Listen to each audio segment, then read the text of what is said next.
All right. Hello, everybody. Welcome to Tuesday.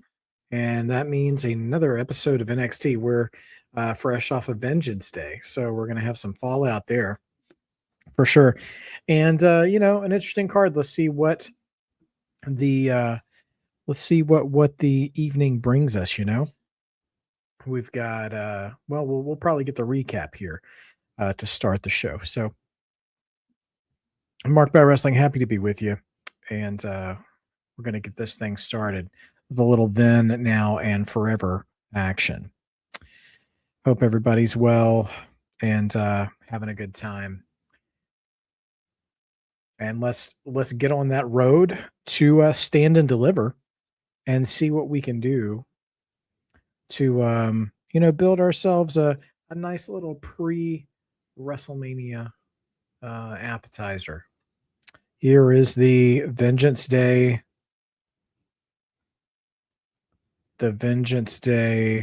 recap here. We got a new North American champion for the ladies, Miss Tatum Paxley. Congratulations to Tatum Paxley. And pretty brutal street fight there between Miss Parker and the Glamour, Miss Monroe. DDT onto those diamonds. Gets the job done for Blake Monroe. I think it was interesting for them to put the Tony D'Angelo and Dion Lennox match right after the street fight. I had mentioned this on Twitter to some stranger who I don't know. But as you guys are filing in, it was interesting seeing those matches back to back because the street fight was a street fight. The underground match was a lot of fun too. I'll say this. If you notice the street fight, and both of these matches were good in their own way, but there's a real philosophical difference, right? As to what took place in those matches. The Jada Parker Blake Monroe match did a lot of setting up of violent spots, setting up a table, dropping all the diamonds on the thing, like getting the chairs wedged into places, that kind of stuff. And the Tony D'Angelo fight was also violent, except in that situation, rather than setting up spots, Dion and Tony were just being violent with the environment that was around them. So like, oh, is there a wall? I'm going to throw you into it. Is there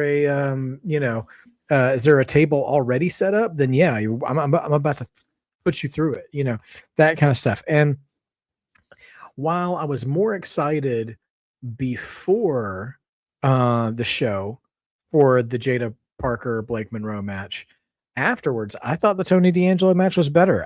Because there was less testing of your patience to set up the matches, to set up the spots. They just kind of went right into it, which I found that to be kind of old school. And you didn't sit there like, I miss table spots where there's already a table there and you just put somebody through it, which they do that with the announce table and stuff from time to time. But like the modern announce tables look like, I don't know, man, like they're just too, I don't even know what to call it. They're too assembled, I guess, if that makes sense. It's like an IKEA table instead of something that creates wanton destruction. You know what I mean? Anyways. All right, let's catch up on a few comments here. Say hi to everybody in the chat. Dossie, good to see you. Welcome. Sophie Dofi, thanks for being in the chat. George, good to see you as well. As always. Lockwood, welcome to the chat. Shamanica, good to see you. George, I said hi, I think, didn't I, George? Hello, Dro. Zach, good to see you as well. Last name, as always. Oh, a kid had cardiac arrest. Oh, man. Well, I hope everything's okay, Lockwood. Prayers for your classmate. We're getting the show started off with, sorry, who is this? Oh, it's Tatum, the new North American champion. All right. So here she comes. We'll get ourselves a nice little a storm alert. Oh no, we'll stay safe, Lockwood. Yes, Dossie. Fortnite or construction building versus using your surroundings as a weapon. That's a fantastic modernist take on what that is. I don't have the Fortnite history to be able to pull on that as an example, but that's exactly what it is. And like, I guess I can see how that applies to a modern audience who's used to maybe more construction building and things. But man, in wrestling, I think it adds to the chaos to not take the time for a setup because you hate the guy that much. All right, Tatum on the mic. I'm starring some of your comments. I want to come through maybe on the commercial break or some of the picture in pictures to chat some of your thoughts and things about Raw and our Mount Rushmore series, which is currently on the channel. Episode on Ricky the Dragon Steamboat dropped yesterday. We're actually um, doing a second episode on him next week. So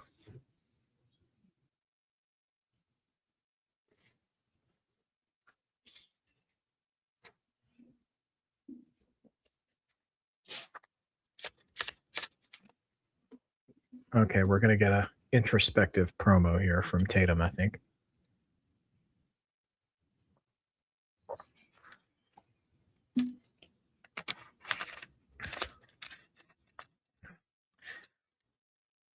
I like Tatum. I think we can all agree she's a really good wrestler, and she's got a likable personality. This promo feels a little reheated from when she won the NXT title, but you know, it's okay. It's actually a positive you people promo. I won this title because of all of you.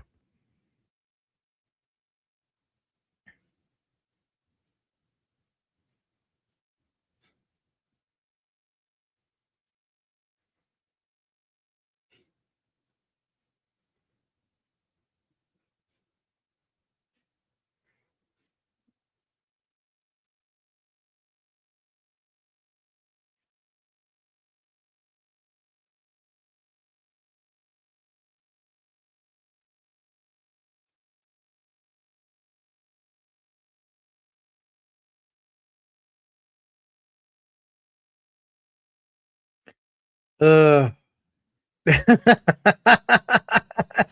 Shout out to Tatum for just screaming "Go away" as soon as she hears Izzy's music.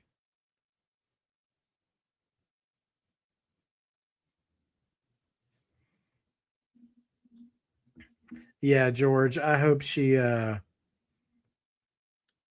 hope. I hope she gets a lengthy title reign as well. Oh, Izzy is showing some training footage from Tatum back when she was at the Performance Center.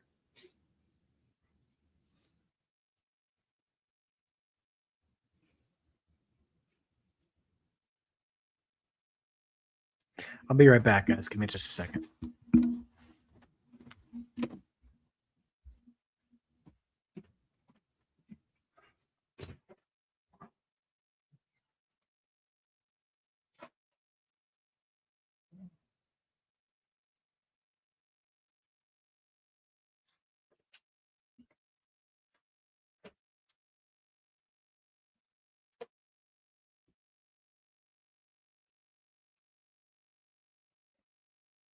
Sorry, everybody. Had to let the neighbor cat out.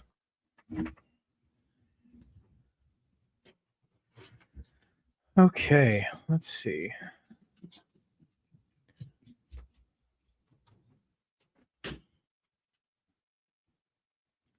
Yeah, I don't know what Izzy's angling with here.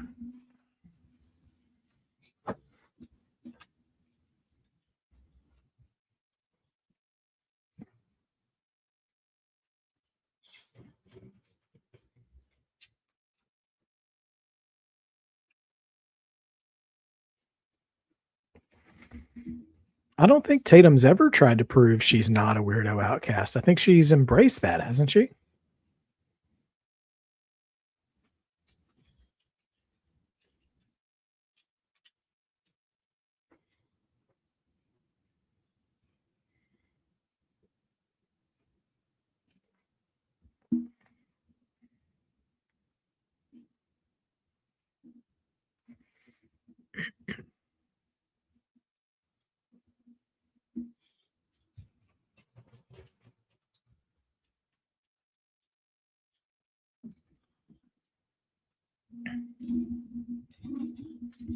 You didn't ask a question, Dro. You just told me there was a fight at the White House.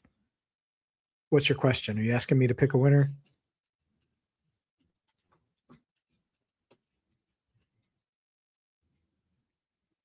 Could we get like a loser leaves NXT match with Izzy and Tatum and just send Izzy packing? Izzy acts like a main roster girl, but not necessarily like I could see her getting lost on SmackDown like immediately. I'm going with Pereira, Dro. Culling is there. Tatum got jumped. Tatum needs a friend, you guys. And now Izzy ripping the belt off of her. So we're not done yet with the culling, unfortunately. Hey, Tyrell, good to see you, friend. Hope you're doing well, man. I think, It's funny she talks about Tatum finding herself when Izzy's the one who I feel like, as a character, not as a person. I don't know her as a person. As a character, lacks a personality. Ricky and Ethan really kind of leaning into the silliness in their relationship right now, but they're going to be taking on Joe, Hendry, and Myles Borne tonight in a tag team match.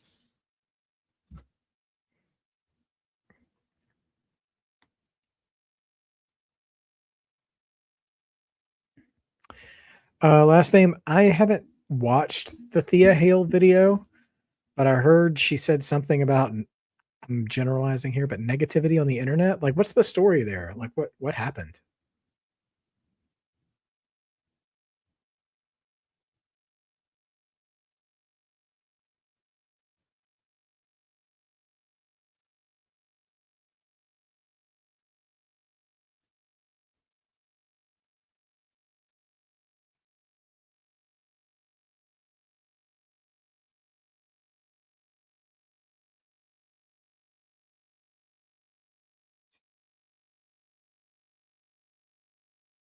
Ricky is a lot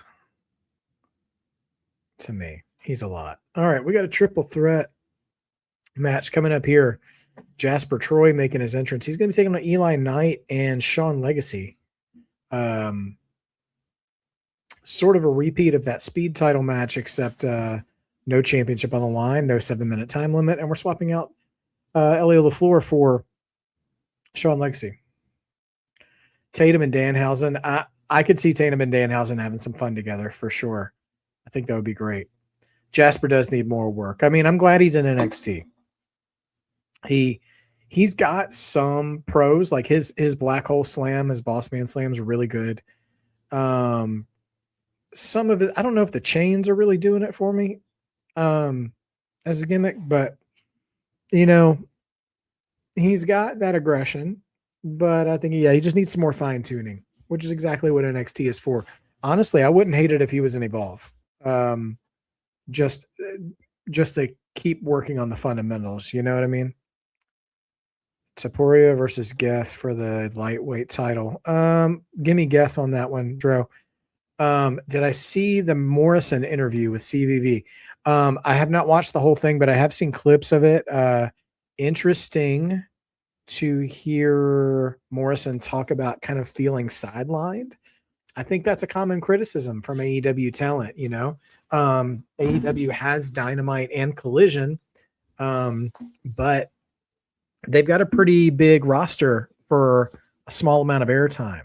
I don't know, and again, I don't have the time to watch AEW, so I don't know what their Ring of Honor broadcast looks like either at this point. So I don't know how that factors in, but they have that, and they have the pay-per-views, and the pay-per-views are really long, but yeah, you still hear a lot of criticism about people not getting used and then people leaving, so I mean, it works, but we'll see. Hey Nico, good to see you. Let's see. I'm going to go back to some of these questions as well. I'm just going to star a few because I've got to get back here. Let's see. Hot take: this era of NXT feels more like a developmental system than NXT Black and Gold. Oh, Lockwood, I wouldn't call that. I wouldn't say that's a hot take at all. I think that's pretty accurate. The Black and Gold NXT, they called it a developmental system. By the way, follow Nico's example. Everybody, hit that like button, please. Stomp that thing out, push it through the wall, sing along with it like Booker T. Do whatever you got to do. Yeah, they called Black and Gold NXT a developmental brand, but that was like a premium level indie fed is what Black and Gold was. Cause like you had like all the kings of the indies in Black and Gold NXT. You know, you Adam Cole, Kevin Owens, Sami Zayn, you know, Finn Balor, Shinsuke Nakamura, Samoa Joe, like, you know, like all these guys in there, you know. And so they really elevated the talent on there, and they brought in more people who had pro wrestling experience into the fold. It is more of a developmental brand now because, by definition, they actually are doing more developing. They're bringing more athletes from other sports, more early indie developmental wrestlers, not guys who have been working for 10, 15 years already, you know? So it is more of a developmental place than it ever was. I agree with that. So I'm going to go through, I know we're about to come back from commercial, so I'm going to work my way through some of your comments here. George asked earlier on, what are your thoughts about Finn Balor being kicked out of the Judgment Day? Will he cost Liv Morgan at WrestleMania? You know what? I'm kind of happy to see the Judgment Day start to fall apart. I was surprised to see JD McDonough side with the Judgment Day. I thought he would have sided with Finn. So that's an interesting wrinkle to that. And there's a part of me, I saw somebody else say this, and I want to agree with it. I kind of wish they would have turned on him before the CM Punk match. Because now, like, he's already lost the CM Punk match, and now he's been kicked out. I don't know. But I guess we're going to get Finn and Dom at Mania, maybe. And I'm not mad at that. I like seeing Finn with his old music. And maybe we'll see the Demon one more time. We'll see what happens. So good comment there, George. Good question. Sophie Dopey with a couple of things. My thoughts on some award that gave Booker T as the worst announcer or something. Yeah, that was from Dave Meltzer's Reader Awards. I think Meltzer's awards are stupid, and I think the people who swear by his awards are stupid. So I don't care about that. It's fine if Booker T's not your cup of tea, but to call him the worst announcer is absolutely silly. It's just absolutely silly. He has helped get so many talents over in NXT that's carried on to the main roster. Trick Williams is as over as he is in part due to Booker T. Sean Legacy making his entrance. Sophie Duffy with a question about Mount Rushmore matches. How do you and your brother decide who to cover for new Mount Rushmore series? Well, I mean, we're open to suggestions from people. But we're right now we're just kind of drawing on our shared childhood. And also I try to find, retired or older talent that I can introduce you guys to that maybe we don't talk about a whole lot, that might draw a comparison to someone you already know in modern wrestling. So one of the reasons we picked the Steiner brothers first episode, because of Braun Breaker, I made the comparison to Rusev for the Nikita Koloff episode. And Ricky Steamboat has always been one of my favorite wrestlers, and I love talking about him. So last name asks, how do you feel about Danhausen cursing Americano? Listen, I love what they're doing with Danhausen right now. It's perfect. These sort of week-long curses that last on people, I think are great. I think they're using him perfectly. The debut was a bit of a hiccup. I think we can all agree, but he's been doing great ever since. Love what we did with Miz. Oh, Jasper Troy's got 2 handfuls worth of competitors right now. And they look like a tag team, Legacy and Knight. But Jasper Troy, oh geez, struggling. Jasper struggling in there. He needs to develop a little bit more. And then Shamanica asked, do you think we'll see a draft since we haven't had one since WrestleMania 40? It's why the rosters are so dry. We just get NXT stars or people switching brands. I don't think that's a bad idea, Shamanica, but I am skeptical that they will go back to the draft idea because I feel like the draft only worked super well maybe 2 times. Once the first time they did it because they actually stuck to it. And we didn't even see any cross-pollination of the brands until the Royal Rumble that year. And that made actually the Rumble more exciting as well, I thought. And then the second time they did it, when SmackDown went live around the time that like Dean Ambrose was world champion and AJ Styles won his first title, like the Heath Slater and Rhino tag team era, I thought the brand split worked well then as well. But those are the only ones. So they're really gonna have to try to do that. So let's see. Gonna just drop a few more. I'm gonna mark a couple more of your comments to come back.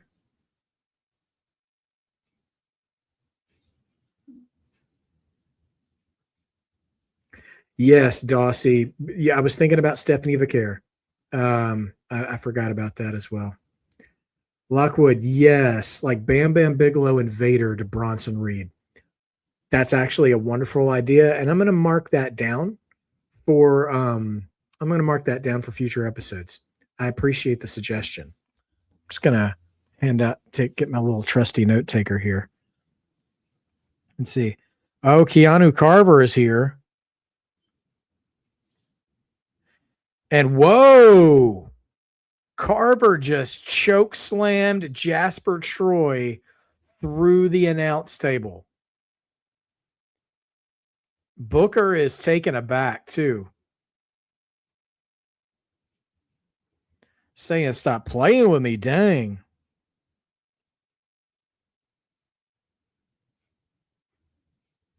Wow. That is a commercial break right there, ladies and gentlemen. My goodness gracious. Yes, Dawsey, Booker T helped Stephanie Vaquer get over. Yeah, exactly. So you can't call him worse than that. Like he's done more for talent than lesser, more better nominated announcers or whatever have done for talent. To hear AJ Styles is finding talent for WWE. I did hear about that. I love that. Let's see. Dro, I'm probably not going to watch the UFC special. I've been so out of touch with UFC in such a long time. But yeah, Carver and Jasper as a tag team. Woo, buddy.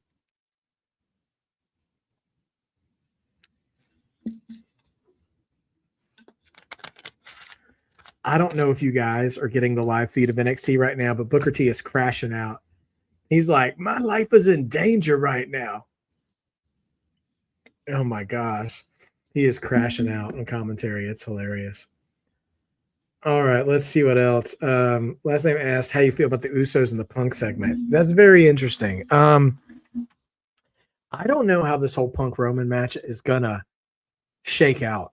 Like the more we're going along, the more I can't decide who's supposed to be a babyface and who's supposed to be a heel in this situation. Like I'm kind of not liking either one of them the further we're going along. You know what I mean?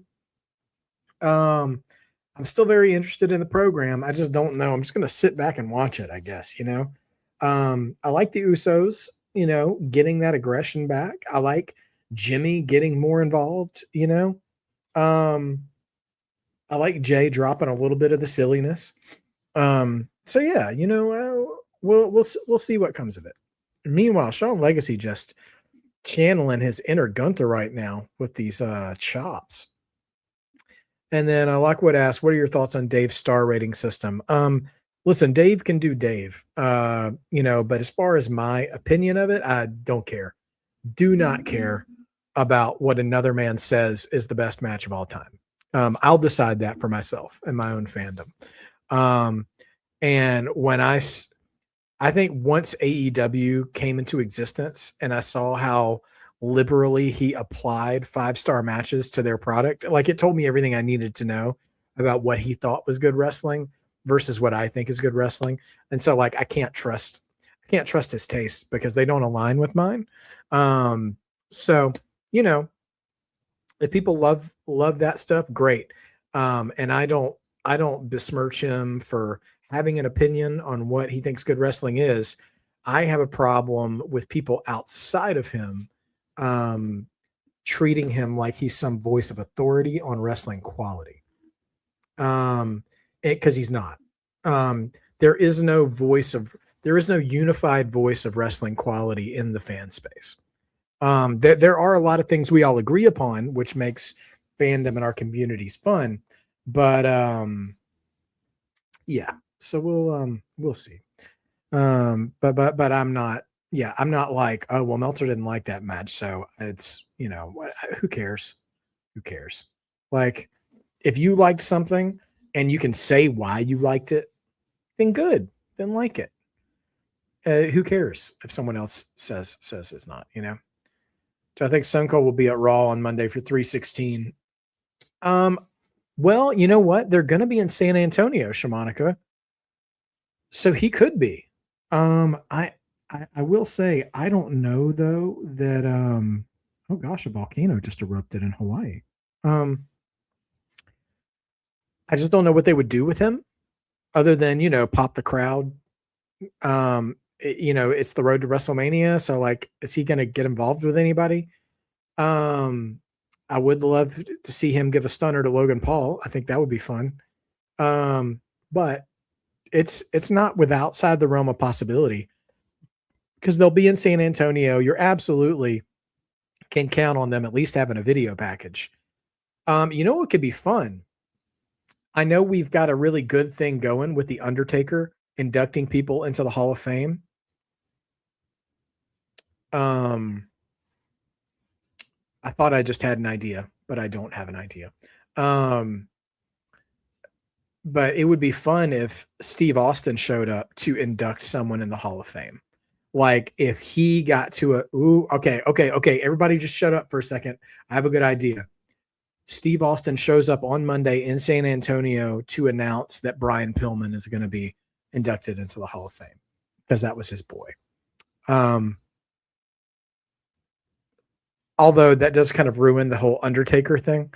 I was going to say Austin could come out and announce what match is going into the WWE Hall of Fame because now they're doing matches too. And that wouldn't be bad either because that could be different than inducting a person. But anyway, those are just a couple of thoughts. Shamanica, it's a good thought and a good connecting of the dots too because they're going to be in Texas and on 316. So maybe. Flair or Dusty in the Mount Rushmore series? Sophie, probably. I think there's a lot of meat on that bone for both of those guys. Would be really hard to drill that down. But Flair Flair especially could have 2 episodes, one WCW and one NW and one WWE. He could even have 3 probably, if I'm being honest. Yeah. The Oba Rusev match was great last name. I loved that. I loved I said it looked like Oba was throwing Rusev around like he was a kid in a swimming pool. So good. Man, Jasper Troy finally got back up and Sean Legacy just drop kicked him right back down. So we've just had a one-on-one match with Eli Knight and Sean Legacy this whole time. I've been talking over it the whole time, but they've been going full speed. Standing Spanish fly from Sean Legacy, but now Jasper Troy is finally back in the ring. They have been working around him due to Keanu Carver's interference. Oh, man. Jasper Troy just ran him full speed into the corner. Actually, it looked really good. It looked good in a messy kind of way. Yeah, Jasper Troy's not doing great. He just hoisted up Legacy for like a spine buster / choke slam, and he couldn't even get him up. I don't know that he's necessarily selling or if he's just weak. I don't know. What do you guys think? Do you think Troy is selling or he's just botching? I can't tell. Michigan's getting slammed with a storm, Lockwood. I'm so sorry. We'll be praying for Michigan, man.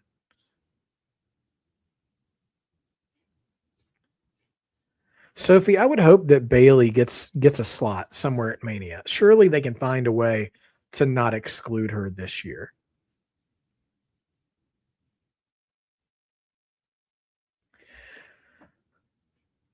He is doing both, George.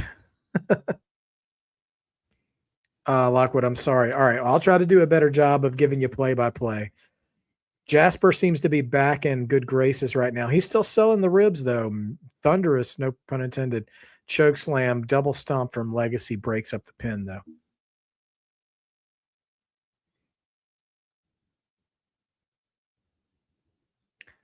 Last time you said you wonder if Finn Balor's going to bring back the Good Brothers and Tama and Tongaloa. You know, they've been teasing that Tama Tonga. Ooh, creative breakup of the Black Hole Slam there.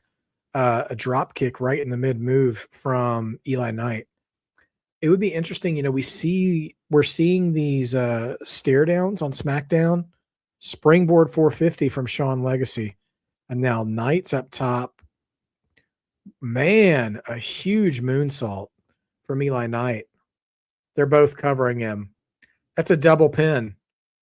Double pin. Shawn Legacy and Eli Knight both pinned him.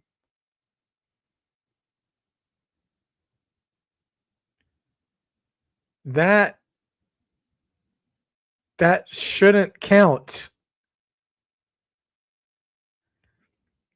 That shouldn't count.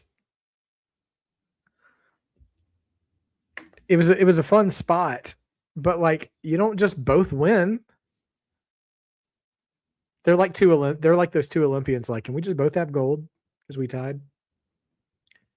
Oh gosh. All right. But you know what? Last name about Finn. You know, on SmackDown, they've been doing these stare downs between Nakamura and Tama Tonga, and like all of them referencing their histories and stuff. What if they did team up with Finn? Create a different faction. Be interesting. Yeah, Eli and Legacy, I mean, obviously great chemistry in the ring together. They're dressed like a tag team already. They could be a good tag team, but give them one-on-one. All right.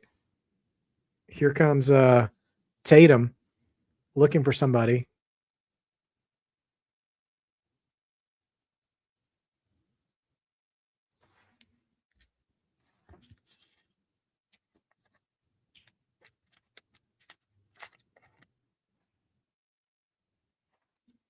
Oh my gosh. Shiloh's going to be Tatum's new friend, and I'm pretty sure he's going to steal Izzy's tires. Here's the birthright.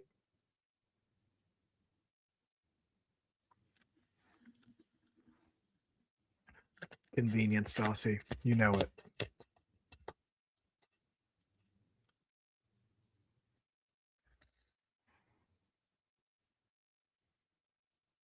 Huh.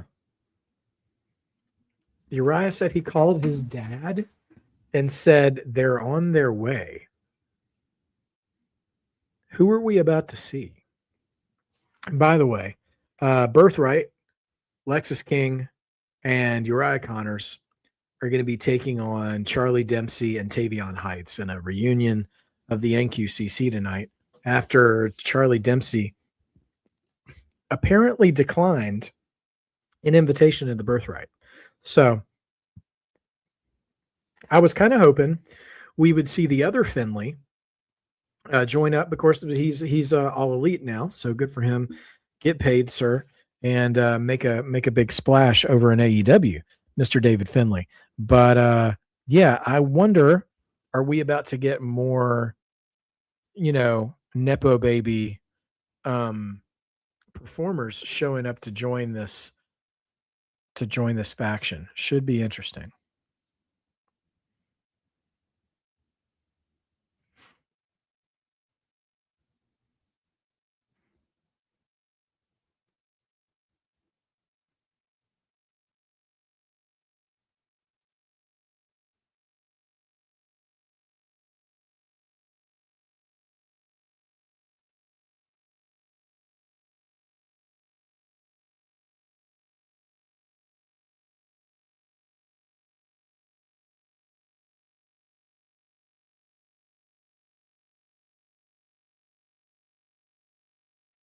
I think Sheamus should be Connor's manager. Anyway, interesting. You know what, George? I was thinking about that as well. That maybe, um, that just maybe, um, Dempsey is going to turn on Tavion. Yeah, I mean they could certainly get a Samoan. Um, I know Bloodline fans wouldn't like this, but this might not be a bad starting point for someone like a Zilla. Uh, a starting point, not a staying point, but a starting point for someone rather than just rushing someone up to the main roster just because they're a Fatu.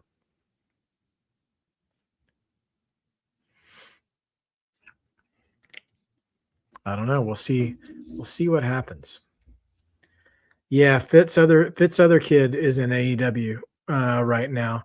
I thought he might have a shot at being at in NXT, but yeah, he made that other decision. So good for him.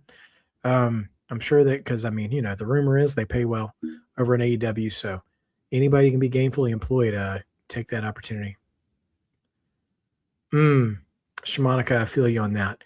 I really do want Brian Pillman in the Hall of Fame, though. Now that ever since you did, it wasn't even your fault, Shimonica. You just asked if Stone Cold was going to be at Raw on Monday.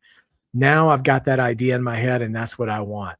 That is what I want. I want Steve Austin to show up in Texas and announce to the crowd that Brian Pillman is going to be Hall of Fame. So we'll see what happens. Yeah, Lockwood. I can't fault, especially people with his sort of credibility and history choosing AEW instead. He probably will have a better initial opportunity to rise higher, but we'll see. Yeah, Sophie, that's one of the things that had me thinking is that he's gotten licensed to be in the game this year. So maybe, they'll be able to put him in the Hall of Fame. It would be great. All right, well, here's Dempsey and Tavion Heights. Is Tavion wearing a kimono? All right, NQCC reunion. Wren Sinclair's got to be loving it. But Wren has got to be locked in and focused. She's got the speed tournament finals tonight versus Thea Hale. And we are on a Wren agenda at Marked by Wrestling. Wren Sinclair for speed champion. Any gold for Wren Sinclair that we can get, but that's the one that's in our path.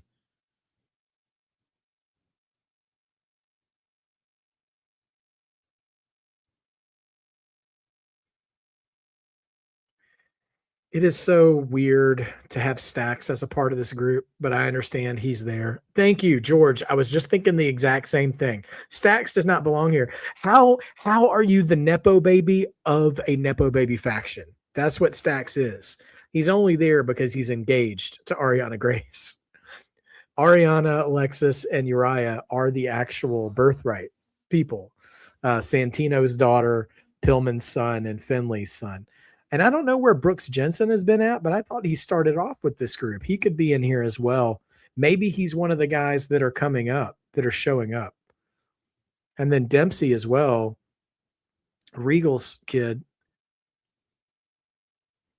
I'm here for Jensen, man. I will never forget Jensen doing a dark match against Obafemi coming out to Journey's Separate Ways, which was just dope as all get out. You can find it on Reddit or something, I think.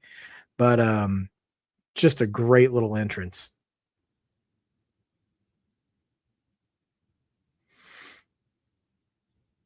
It is a bit of a legacy 2.0, yeah.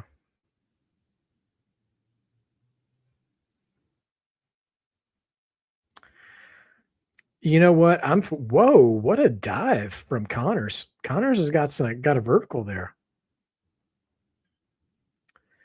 Shamanica, yeah, I would want Fallon to lose. I'd like to see some iteration of Fatal Influence get involved with the tag division. Maybe at Mania, if they did a big multi-woman match. Something I would really love to see at Mania is a women's TLC tag match. Get all those ladies on the card. Yeah, I wonder how Roxy feels about that now that she's been on the shelf. You know what, Sophie? I noticed that LFG is using established talent this year. That is interesting. Kendall Gray and Nikita Lyons and a couple other people are in there. I don't know how I feel about that. I wonder what their goal is now. Is to I feel like they're going to continue to sort of script that show, but now when they graduate someone from LFG, like maybe they'll already be good in the ring. Because I think that's something they're noticing is the people they've graduated from LFG are not really ready for TV. Shiloh Hill has been the best one so far as being TV ready. But Jasper Troy, we saw him in this match, and like he still needs development. Tyra May Steele must still need development from somebody. I mean, like she wrestled like a rookie when I saw her, but still good. But I haven't seen her since. I know she's been on Evolve, I think, but there's that. Vic Joseph just said something about Robert Stone making a major announcement tonight. Okay, we'll have to keep our eyes open for that.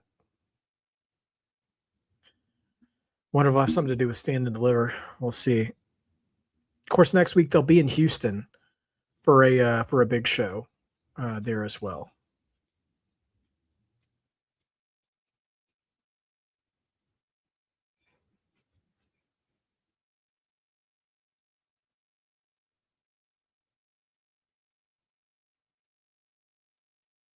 Oh, that's a counter. Kevin Owens and Natalia are new coaches for LFG. That's interesting.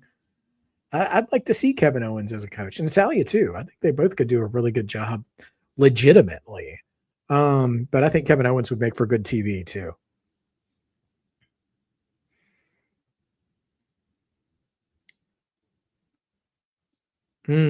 Okay. That's a while back, Shamanica. Hey, Swaby, what's up, man? Welcome to the chat. Good to see you. And by the way, just a quick apology to all you guys. There was a little bit of miscommunication with me and A and B regarding going going live for Raw and SmackDown this week. I understand, they're about to get ready to make their big move, and we all love A and B and wish them the best and their safe travels. We didn't actually have a conversation about me going live though, before I'd already made other plans for this week. So there's a class that I'm involved in on Monday nights these days for the month of March. So I'm not actually available to go live for Raw in March. Maybe in April. We'll see what happens in the lead up to Mania. Whoa, Regal and Finley are here. And I'll explain Friday in a minute.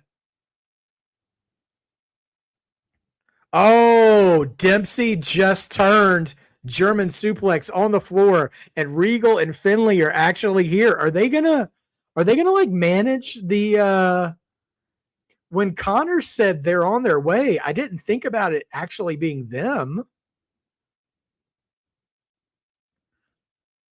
It's a finisher there from Lexis. That's it. Well, that's that for Tavion. So much for the NQCC. Are they going to come in the ring? Yeah, that's why I'm always stepping in and out, Sophie. I don't try to broadcast it too much, but yeah, my Mondays have gotten a little bit busy, and my college kids are going to be on spring break on Friday, so I'm gonna have to do some traveling and stuff on Friday. So I don't think I'll be back in time. Tuesday is honestly NXT has worked out well for me as a channel and streamer because Tuesday also happens to be one of my most available days of the week. So that's just how the chips have fallen. And then I sacrifice the time on PLEs because that's a big deal.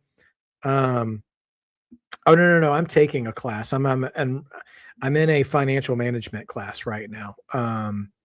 That just started this week. So no teaching. But yeah, thanks for checking. Anyways, I just wanted to let you guys know why I didn't go live. We didn't really even discuss it until after the fact. And so yeah, anyways, I apologize for that, but don't worry. Everything will be back on pretty soon. Yeah, hopefully NXT doesn't go to a different night or I'm going to be screwed. Shiloh said, I didn't know which car was theirs, so I just did them all. Shiloh.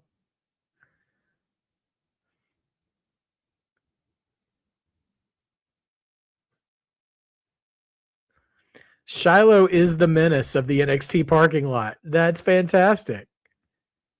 Shiloh's got really good comedic timing. Although I've never heard a car alarm go off because you put it on blocks. But then again, I've never put a car on blocks before, so I don't know. Oh, there's Bane. There's Tony.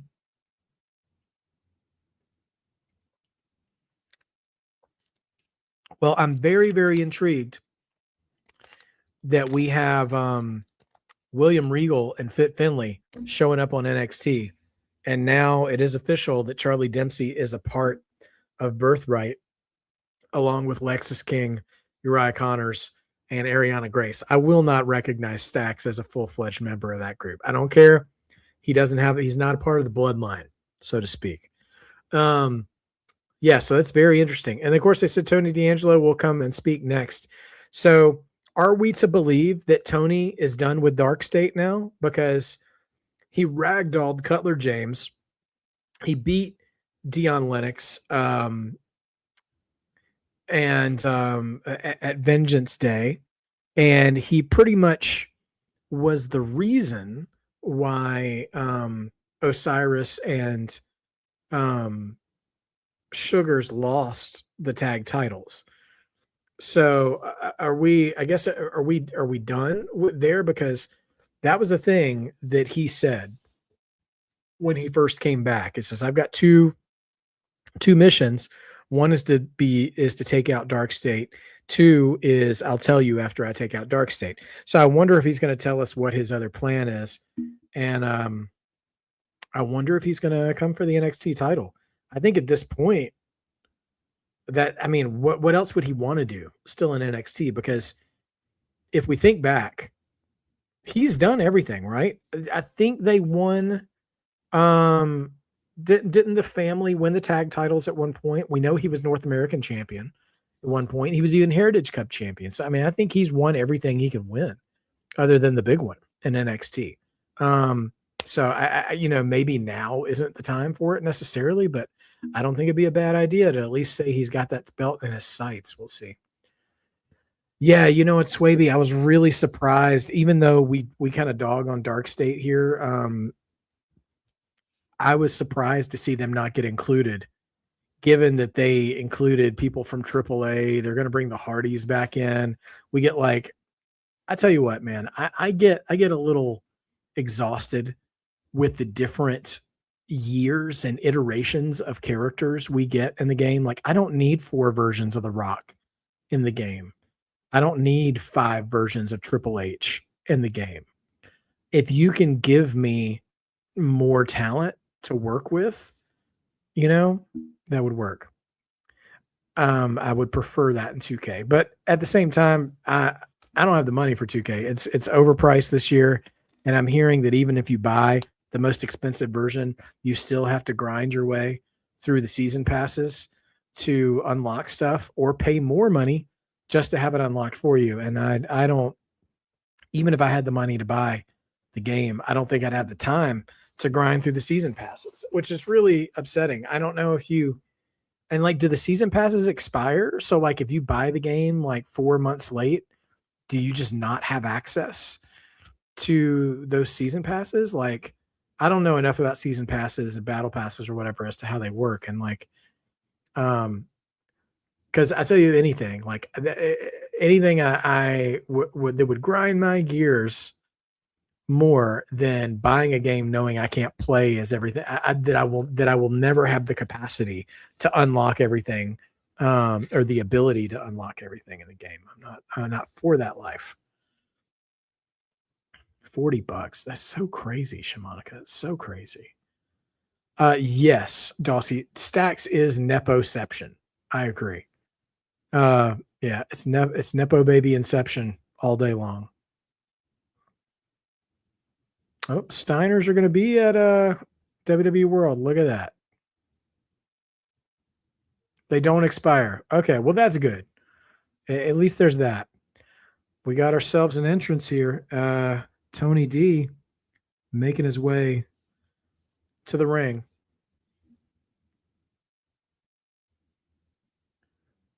You think darkness is your ally?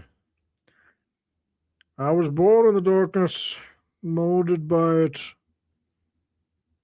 You merely adopted the darkness.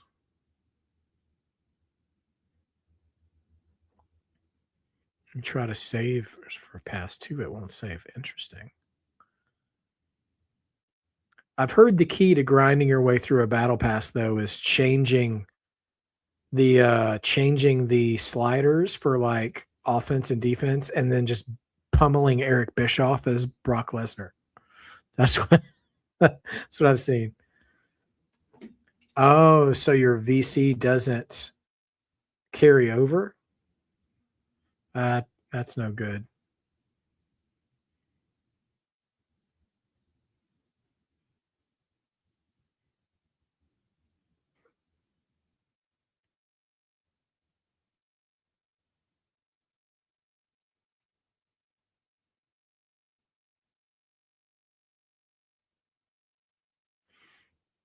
All right, there we go.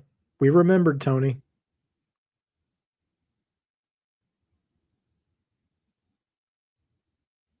Okay, he says he's done with Dark State.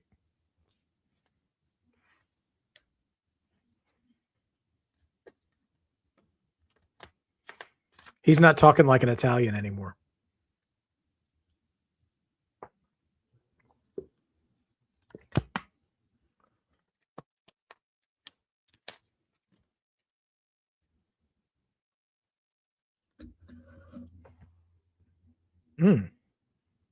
That sounds good, Shimonica.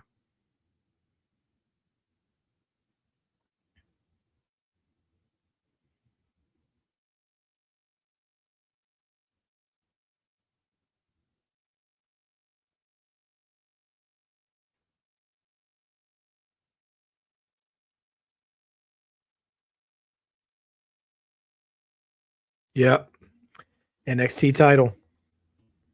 One thing he hasn't achieved. Some punk is just laughing in the background. Somebody smack that dude.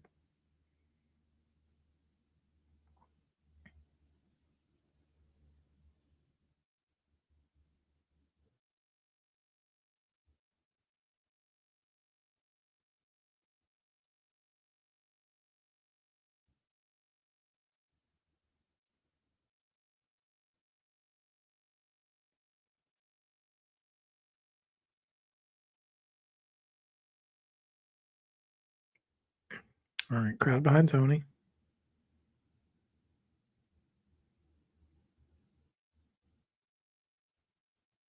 All right, calling his shot. He wants to be NXT champion. Not exactly a secret.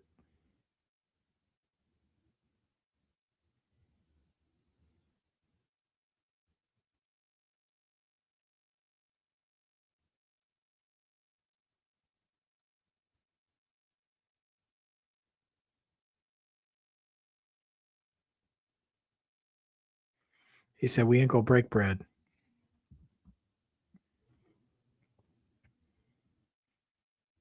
I gotta break your face. Or break your back. Your back is broken.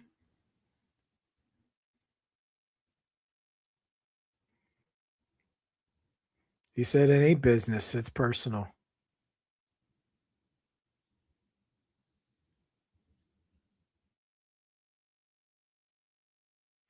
Last name, I think Dark State should kick out Cutler James.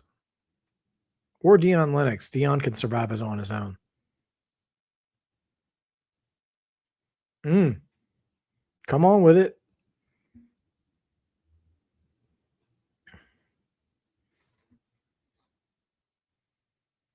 Well, I'll tell you what. Out of Joe Hendry, Ethan Page, and Ricky Saints, and Tony D'Angelo, Tony's the most believable NXT champion out of all of them for me at this point. This new version of Tony, and yeah, I don't know if Dark State's done with him yet. They should be, and I hope they are. Lola and Sol Ruca chatting backstage.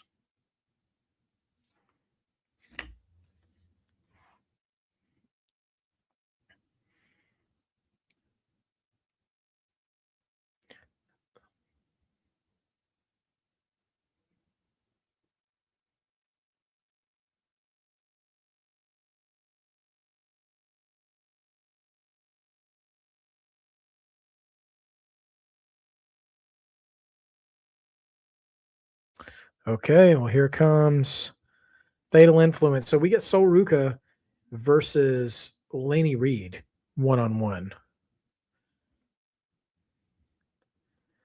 What do you guys think for this match? Do y'all think Lainey or Sol? I think conventional wisdom would say Sol takes care of business, but Sol has got so much on her plate right now. I wonder if Lainey could steal this one.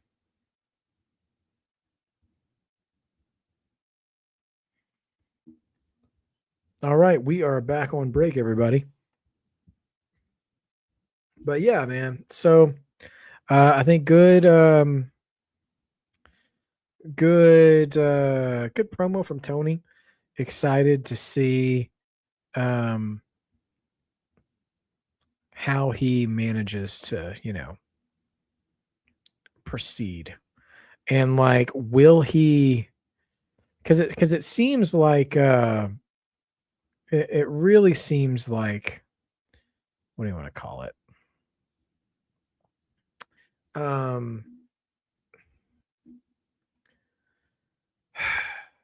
It seems like Ricky Saints isn't done challenging yet. And we got Stand and Deliver just less than a month away, So I don't know when you put Tony in that title match. You know what I mean?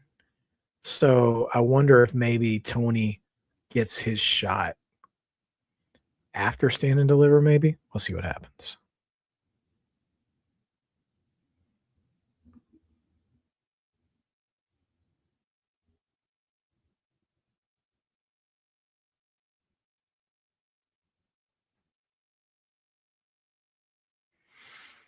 Oh my goodness gracious.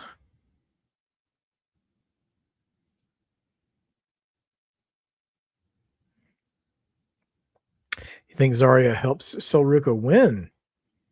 Interesting. Like, you think the interference backfires, George, or do you think it's intentional?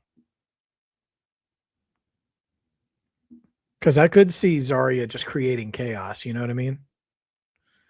Yeah, a triple threat may not be a bad idea, George. I will say this. If they're going to do a triple threat, I don't want to see the women do a triple threat as well, which I don't think they will, because I firmly believe either Sol or Zarya is walking out next week women's champion. I don't think JC gets through next week, and we're going to get Sol versus Zarya one-on-one for the title at Stand and Deliver. I just don't know which one of them will be the champion. I will say I think Zarya should leave Stand and Deliver as champion, but we'll see. We'll just see.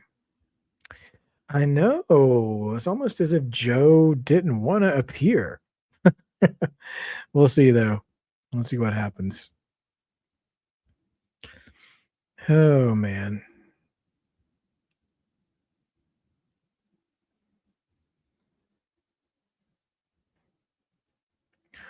All right. You think Zarya comes out, attacks JC Jane, and attacks Sol after she wins. Okay. All right. I see you. Yeah. Well, we'll find out here in a few seconds. We talked a few weeks ago. There were some rumors going around that Sol's going to get repackaged a little bit, like music, and I don't know if it's like her gear or whatever, but like some sort of new presentation. I don't know, which sounds weird for me to say. I don't think it's a character change. Like, I don't know if that means she's turning heel or anything, but I wonder if that is something they're prepping for a main roster debut or a refresh on NXT. Wren QCC and Myles Borne, North American champion, talking.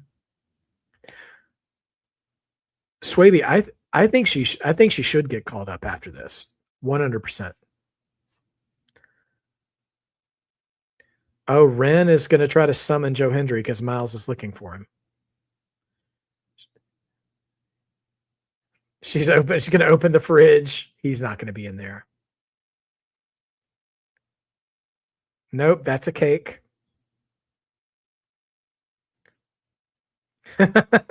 Joe appears around the corner instead.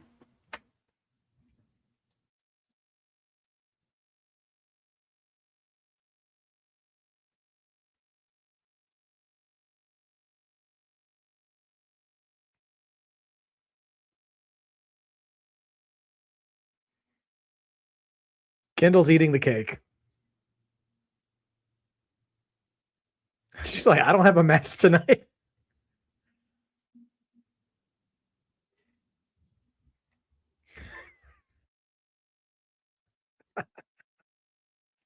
You know what?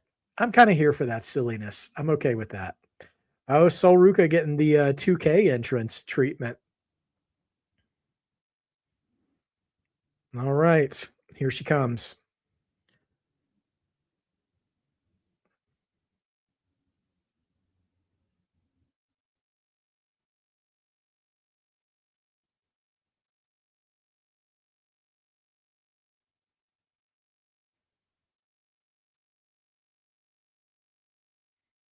Lainey Reid looking focused.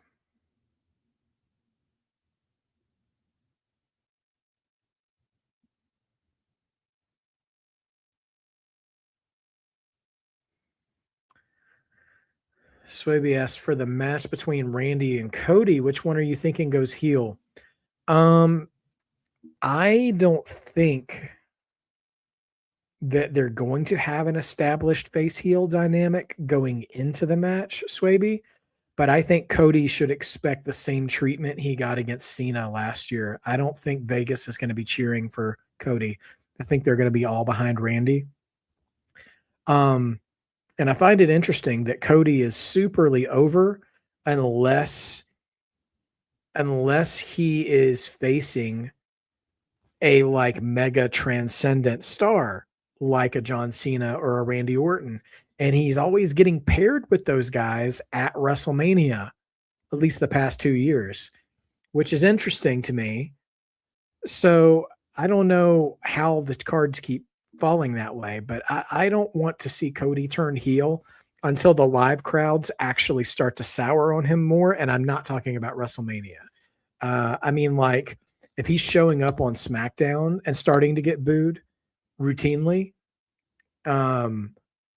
then I think you work your way into the heel turn. Randy, I don't think you could make Randy a heel. You could have Randy do heelish things if you want, but I don't think you're going to get the crowd to boo him too hard at this point in his career. Same problem you had with Cena last year, you know? So, yeah, I know a lot of people were excited about Rock and Roman. I was pro Cody that whole story. Once they had Cody winning the Royal Rumble, they never should have pivoted away from that. And they could have done Rock versus Roman without a title at SummerSlam that year. I think they absolutely could have done that. Rock versus Roman doesn't have to be a WrestleMania match. It can be at any point in the year it needs to be, and it can sell the entire show. But Rock didn't need to win the belt from Roman. And I do think it was disrespectful to Cody to take the Rumble match away from him and have him give it up. Like the way they booked it was dumb. So, yeah. And at this point, I don't care if we get Rock and Roman at all anymore because both of them are gone for so long. I don't know if Rock's ever coming back. And if he's not, fine. And Roman, we're getting less and less of. So, whatever. It'll be a what if, I think.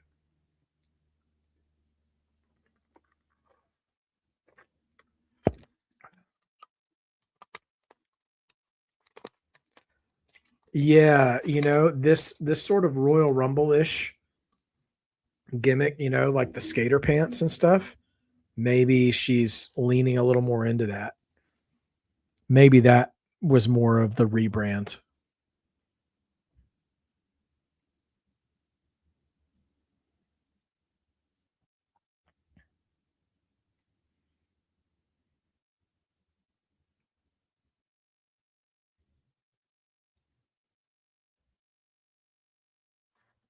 Ooh, tumble outside.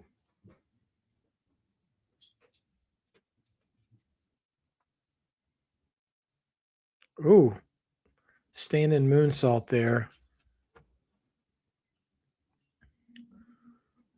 And wipes out Lainey Reid and rest of Fatal Influence just watching. Lainey's having a rough time. All right. Sorry, gotta refresh the stream here, everybody. My apologies.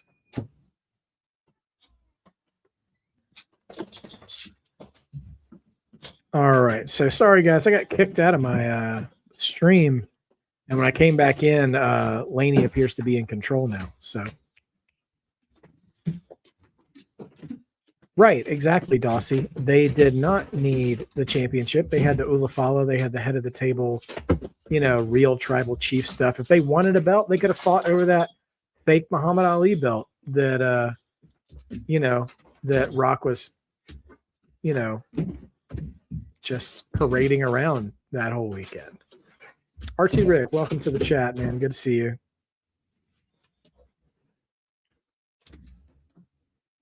Been cursed. I tell you what, man. Danhausen may have arrived a little early because, man, the injury bug has hit during WrestleMania season like crazy. So I don't know. I think the Vision got cursed first.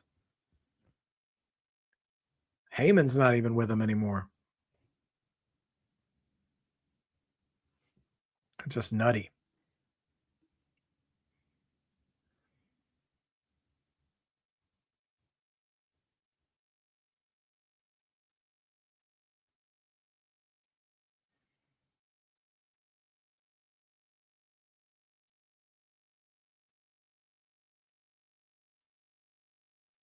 Hmm.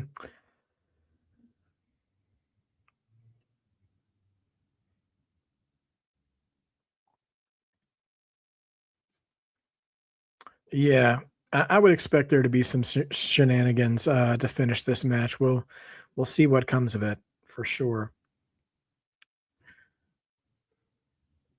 So we still have a tag team. I think the main event is tag team match: Joe Hendry and Myles Borne versus Ricky Saints and Ethan Page. We're still getting Wren Sinclair versus Thea Hale for the speed tournament. Winner will face Fallon Henley next week. Currently, Sol Ruca and Lainey Reid 1-on-1. Sol Ruca also taking on JC Jane and Zarya for the NXT Women's title next week as well.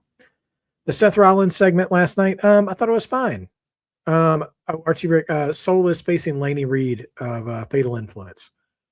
So JC Jane and Fallon Henley are ringside for this match as well. I thought the Seth Rollins bit was fine. I don't know why. Like I saw people in retrospect, I saw the reaction to it before I actually saw Raw.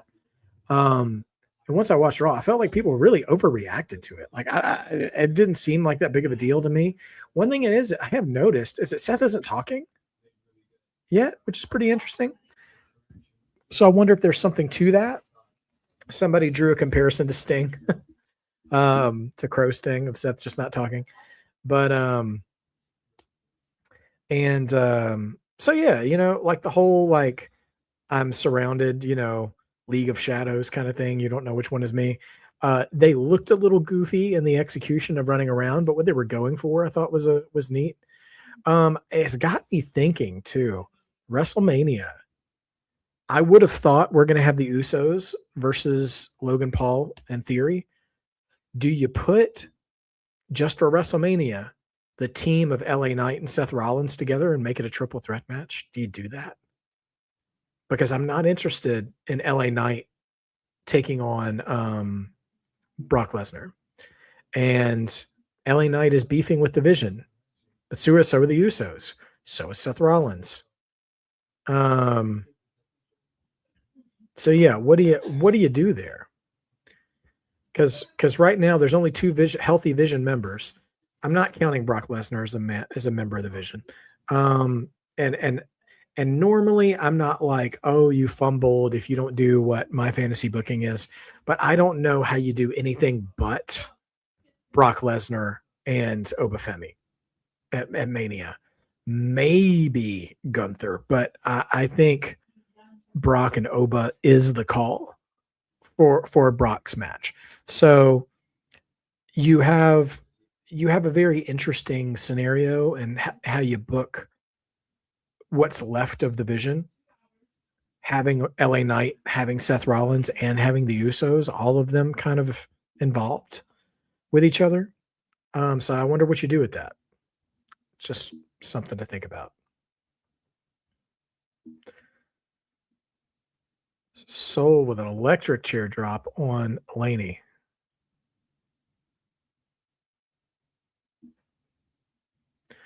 Zarya watching backstage.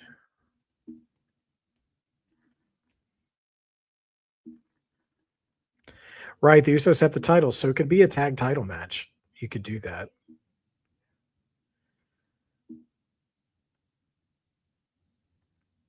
I thought it was interesting to not see the titles last night either whenever I saw the Usos. I don't remember seeing the titles, I should say. Maybe they did have them, but I don't remember seeing them during the promo with CM Punk or their backstage promo with Jackie Redmond either. Soul pretty much still in control here. Throwing those elbows. German suplex coming right out of the corner. And, ooh, good elevation on that drop kick from Sol Ruca. Ooh, running knee strike. A little JC Jane-ish on that knee strike.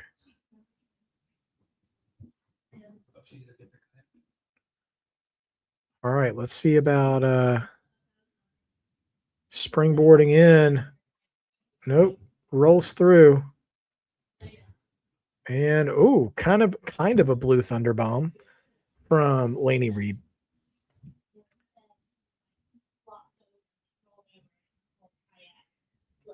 If it's not Obafemi versus Brock, the fans are going to have a day with creative. Oh, Swaby, you're absolutely right. Like, absolutely right. I would shudder to think what the loud corners of the IWC would do if it manages to not be Oba or Gunther.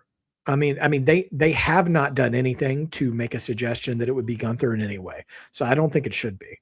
But Oba has been on a tear, and Brock made an open challenge. And that is the kind that's the kind of challenge you can throw together that still makes sense. Yeah, RT Rick, I agree. That slam was interesting. It looked like one of those old school situations where you kind of invent a finisher out of a botch. Like it still looks good, but maybe you didn't do it on purpose.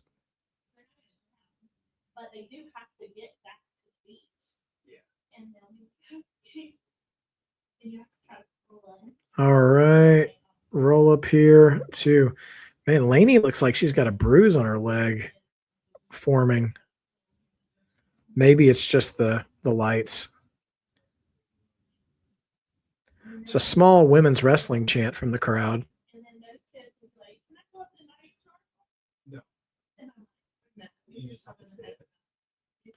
Yeah, I mean, like if you're the tag champions, you should have the belts. Ooh, went for the soul snatcher, but Lainey sniffed that out.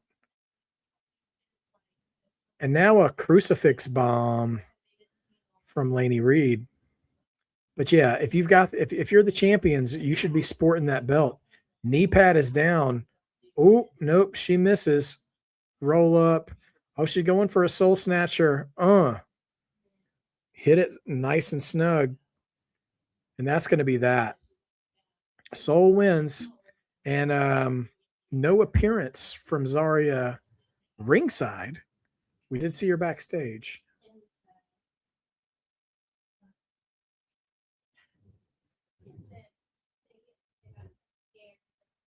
JC devastated.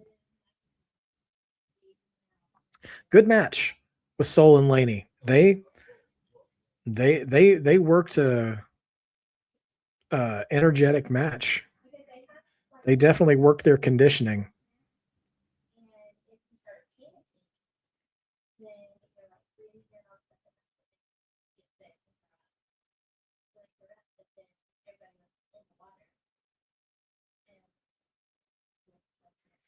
All right, so we got the triple threat next week in Houston, in Booker T's town.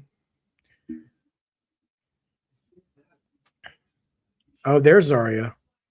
She's standing at the entranceway. Fatal Influence is in between the both of them, but we're fading out now, going backstage.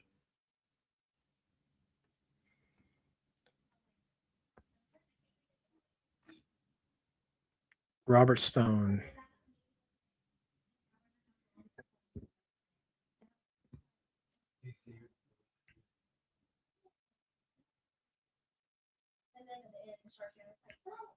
Okay, so Robert Stone has just kind of hinted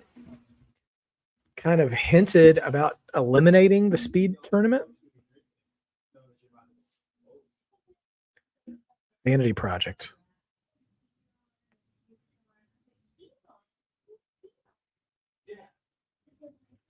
Here we go. Tag division. Here's Eli and Sean.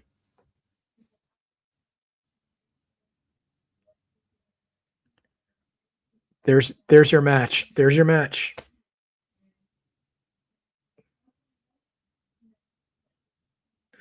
Yeah, we're getting Eli and Sean versus the Vanity Project. We're totally getting Eli and Sean versus the Vanity Project for the tag titles, and that match could be a lot of fun. But ladies and gentlemen, it's Wren Sinclair time. We got to get that Wren agenda in full effect. Get her that speed championship. She's going to take on Thea Hale in a 3-minute speed tournament finale.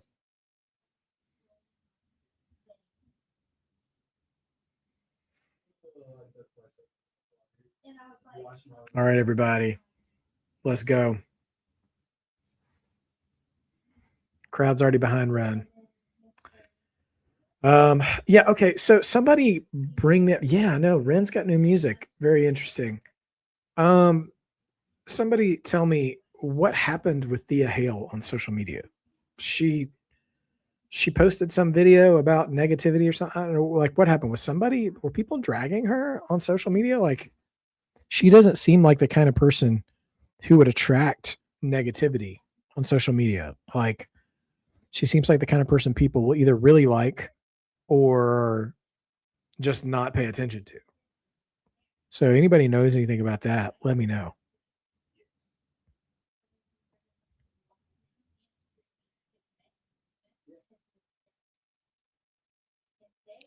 They were saying negative things about, man, see, like, for what? You know? Like, um, I don't particularly care for, advocating for violence. However, I think it was Mike Tyson who once said something about not too many people online have gotten comfortable with not being punched in the face. And I think people who are needlessly negative, I think there's quite a bit of that applying. How are you gonna try to bully Thea Hale, man? She's adorable. It's not like she probably said anything offensive. Dossie, I would challenge, athletic or not, anybody who's brave enough to make botching criticisms to get in the ring. Because you know who doesn't criticize each other about botches? Other wrestlers. Because everyone does it. Everyone does it. Maybe old retired wrestlers well, no, they won't even criticize botches per se. They'll sometimes criticize the psychology because mistakes happen in every wrestling match. But it's how you handle them and how you cover for them. And to be honest, the pinfall, the way they handled, if you want to call it a botch, just for the sake of brevity and getting through this sentence, let's call it a botch. The botch that happened in that Blake Monroe Thea Hale match was covered beautifully. They did the right thing. They did the right thing after the wrong thing happened. Blake didn't kick out in time. The ref counted for a shoot, and that was that. And Blake's not in that title picture anymore. And Blake is in a good program. Like, it just is what it is. And like, because we can't have our cake and eat it too. We can't, be sitting there criticize, you can't sit there and say like, oh, don't act stupid. Like, that whole triple threat match with Jade Cargill and Nia Jax and Tiffany Stratton the time where the ref didn't count. And then there was the weird kick out and then like everything looked awful. And then, fans want to dump all over that. But then when a mistake happens that would affect the outcome of a match and the ref just counts it, now you want to complain about that too. Like we can't take internet wrestling criticism all that seriously because they frequently complain out of both sides of their mouth, and you can't give that too much credit because we often as a community don't know what we're talking about. It's the same with the WrestleMania main events right now. People cried and cried about when are we going to get Cody versus Randy? When are we going to get Cody versus Randy? Randy keeps looking at the title. When are we going to get Cody versus Randy? Well, now we got that, and they're like, "Oh no, what about Drew? You didn't give Drew his title run." Just shut up, guys. Just watch the show. And I'm not trying to sound like Triple H. Sometimes you do want to criticize bad booking, but the two examples I just, Thea Hale and the Cody Randy situation, neither of those bad booking. Oh, and here's Blake Monroe. Speaking of which, what's next for Blake?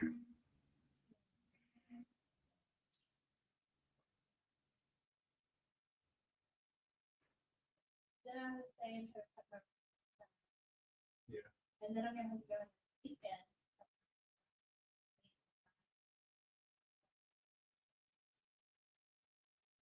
What's that?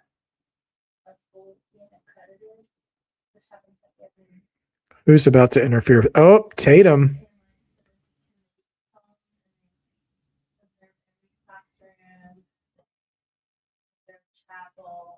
They have interview teacher, they interview students, they do all this. They look at all our lesson plans and all of our syllabus and all that stuff to make sure Okay. Lest we forget, that was the title that Blake lost. So maybe Blake is going to try to reclaim what used to be hers. Sign me up for a Blake and Tatum match. Keep Izzy out of it, please. We don't need a ton of triple threat matches. Last name, I don't know. I feel like there's a lot of shades of gray happening on Raw right now between Punk and Roman and the Usos. All right.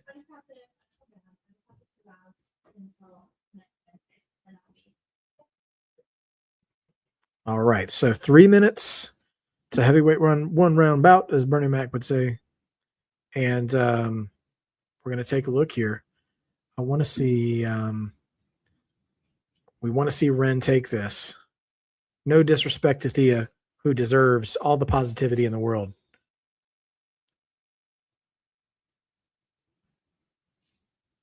Shamanica, I like that booking.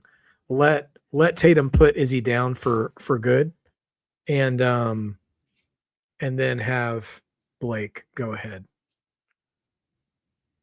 All right, match has started. Here we go. Ooh, Wren, stiff shot. Look like stiff shot. Swaby, you're not wrong, man. The IWC Internet Wrestling Complainers. That's who we are as a community. I appreciate that. Dossie Liv said, if you're not my boss, I don't care about your negative comments.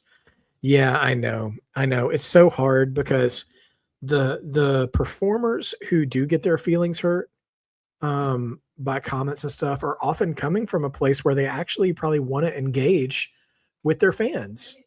And then that's what they get met with. And we can't take this stuff too seriously. We can't. And yeah, you got to remember these are people, and sometimes the curtain comes up, when the show is happening. But yeah, man, suicide dive there. Wren took it pretty hard. Thea coming back in the ring. We're at 140 left in the match.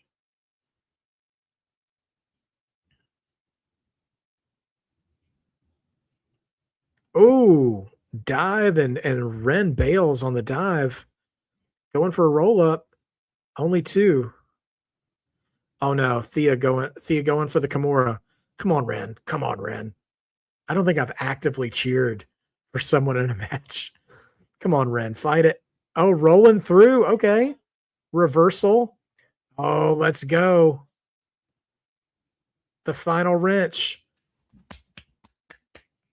Thea Hale taps out. Wren's facing Fallon. Come on. Come on.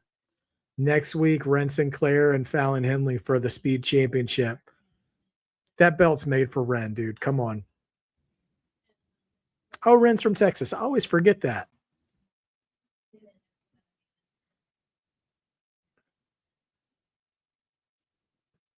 With about a minute left. She wrenched that in there. Yeah. Love it. All right. So next Tuesday, the ladies are going to show out, y'all. We've got Fallon Henley versus Wren Sinclair. We've got Zarya, Soul, and JC for the NXT women's title. It's going to be a big night.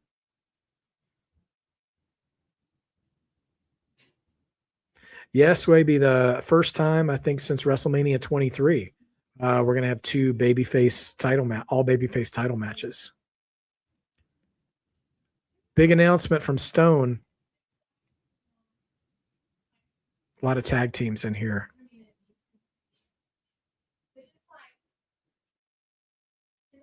Tag team tournament. Okay. Tag team tournament. Stand and deliver.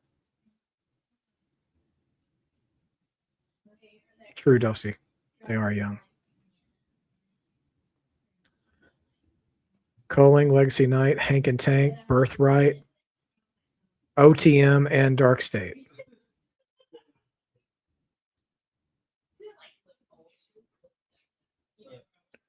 Oh, OTM's here now.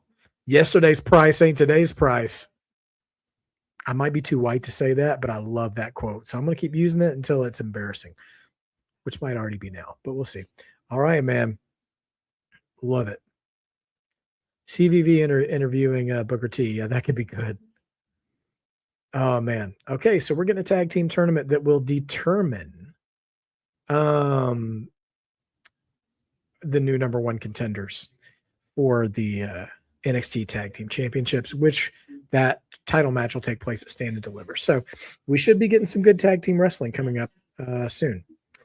So I also noticed about Triple H when he tells people to shut up, will you praise his booking? He says nothing. When you criticize his booking, that's when it comes out of his face. Yeah, you know what? When I was in managerial positions in my life and in my career, I always tried to avoid sounding like Triple H in those situations, but I try to understand where he's coming from when he says that. And typically the kind of thing I would say in that situation is, if you're going to complain about a problem, present me with a solution to that problem. And at least from there, you can have a conversation about it. But there are kinds of complainers who don't offer solutions. They just whine about stuff and they're not really worth listening to. But there are people that are like, yeah, like, I don't know. Now I can't come up with a criticism, but like this product, if you can say the product feels stale, right? You can say that, but what is your suggestion for it? And sometimes their suggestion is, oh, you just need to turn somebody heel. Well, okay. Maybe they don't want to do that. Or, sometimes it's like, hey, what are we doing with this act now that the person they were feuding with is injured? Like, they're still good. Can we, so a lot of times you just want to find yourself in a situation or do something where you can present a reasonable solution, if you're going to complain about problems. Because I think it's fine to complain about problems. I think it's just a little healthier to try to present a solution at the same time while you're doing that. But anyway, so we're down to the last half hour of the show here. And next week shaping up to be a strong program again. You're going to have, again, an NXT women's title match. You're going to have a speed title match. Who knows what we're going to get after this main event tag team match tonight. But we're on the road to stand and deliver now, and things are looking pretty interesting. So we'll see what happens. Yeah, I think OTM George has got to be a good favorite there. It would be interesting to see who the tag team is representing Birthright as well. Will it be Connors and Dempsey, Baby Regal and Baby Finley? Or will Stax get involved somehow? Will Lexis King be involved somehow, George, I'm for that. I've thought about that myself, bringing up Fallon and JC as a tag team, have them both drop their titles next week. And then, bring them up to the main roster and have them mix it up with all those tag teams in the women's division. It's pretty strong right now. I think they could be a good fun way, especially to introduce JC Jane to the main roster. She won't have to, because I'm afraid if she comes up as a solo act that she'll be a little lost in the shuffle initially. But I think her, kind of like Lash Legend, I think bringing her up and attaching her to a team could give her room to showcase her skills better. Just a thought. Again, because her offense has gotten better and better as the months have gone by with this women's title reign. So hopefully that ends up, they keep the Fatal Influence name 100%. Now, will Danhausen get inducted in the Hall of Fame according to his list of Demandhausens? We'll have to wait and see.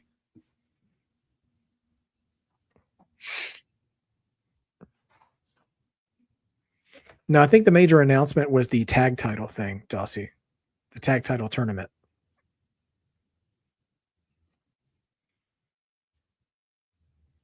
Fatal Influence is here.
Kendall trying to throw her name in the hat. All right. Oh, there we go. Tatum found her.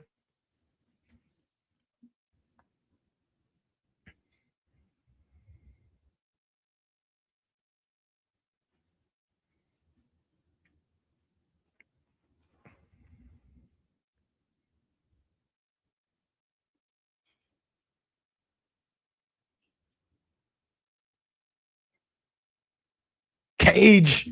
Let's go. Okay. Tatum and Izzy in a cage next week. Let's wrap this thing up and send Izzy packing.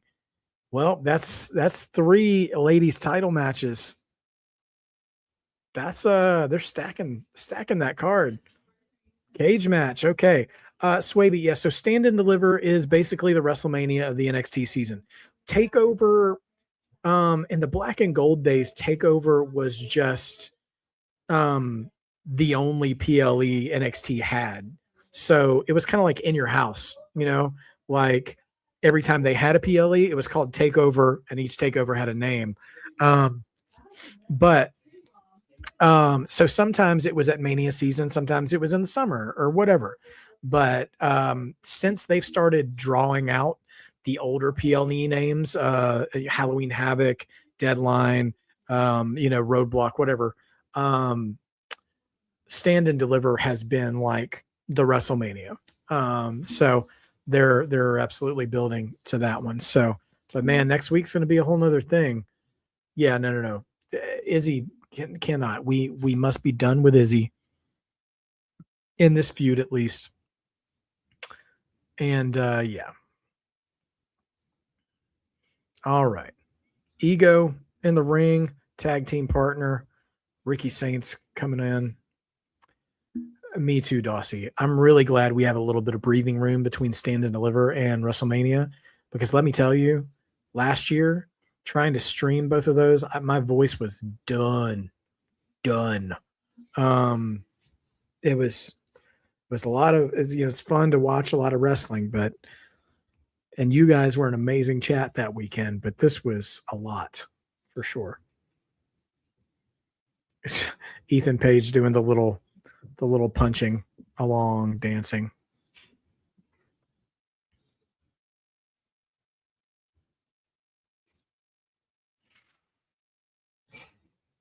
All right. So I'm imagining we might take one more break before we get Joe Hendry and Myles Borne. And then yeah.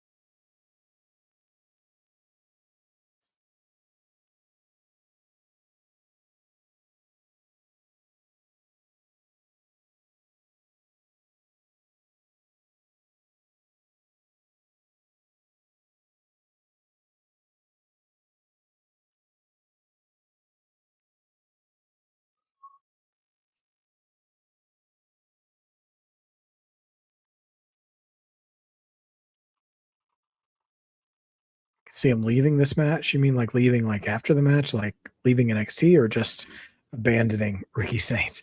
Yeah, the funny thing was, so for those of you guys who didn't watch Vengeance Day, Joe Hendry, beat Ricky Saints, but Ethan Page came down during the match, grabbed the belt, and slid the title in the ring, but absolutely slid it right past Ricky and it went into Joe's hands. So yeah.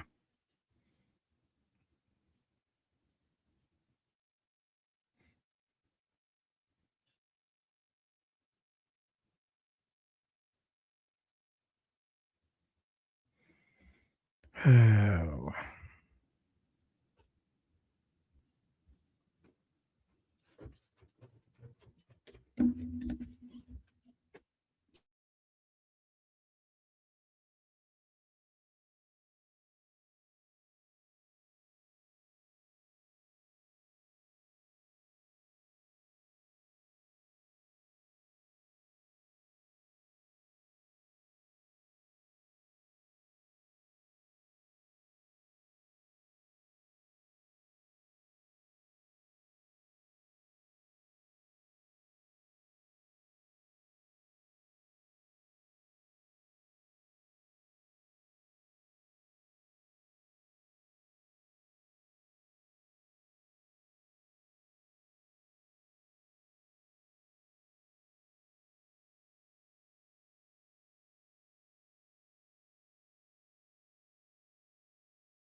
All right, everybody. Thanks for your patience there. Just needed a little commercial break myself. Let's see if I can catch up with you guys.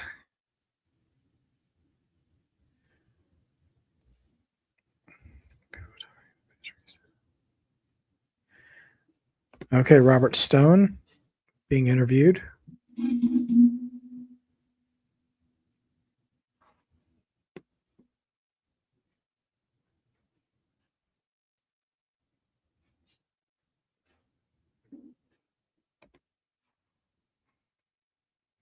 Yep. Cage match. Yep. I would just plug in the Houston show so far.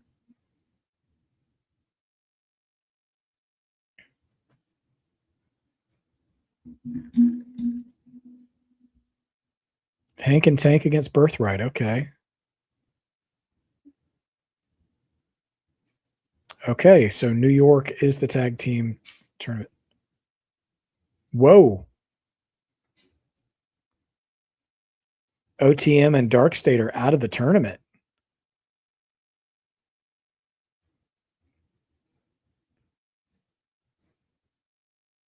No, if OTM and Dark State aren't in the tournament, they're going to have to.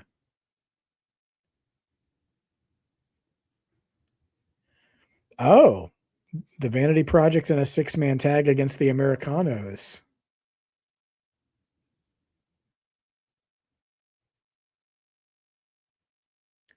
Oh, what's Vic Joseph got to say?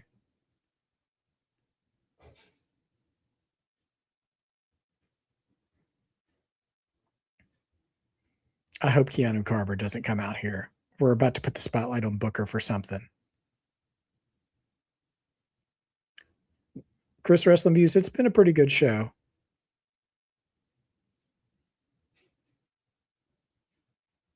Oh, Vic and Booker were only supposed to be a team for 3 months. That's wow. But they've been together for 3 years.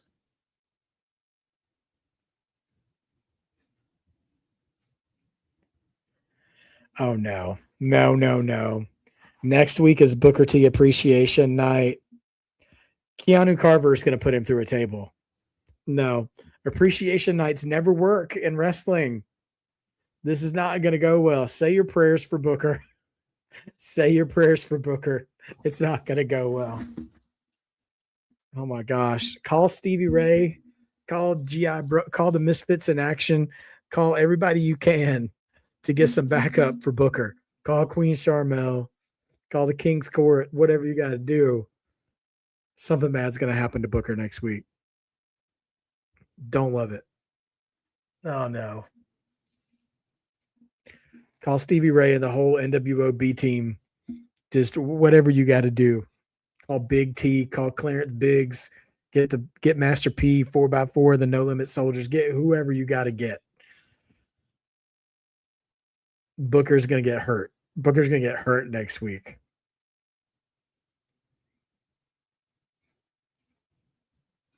I tell you what, though. This is not going to happen. But you know what I would do? Go ahead and have Keanu Carver come on out and threaten him. And you know who I would have show up to defend Booker T? Royce Keys. And finally, that man can be on somebody's TV screen other than Stephanie McMahon's podcast. But yeah. Oh my gosh. Not Brock Lesnar. Ooh, Jasper. You know what? Jasper's not a bad idea either. All right.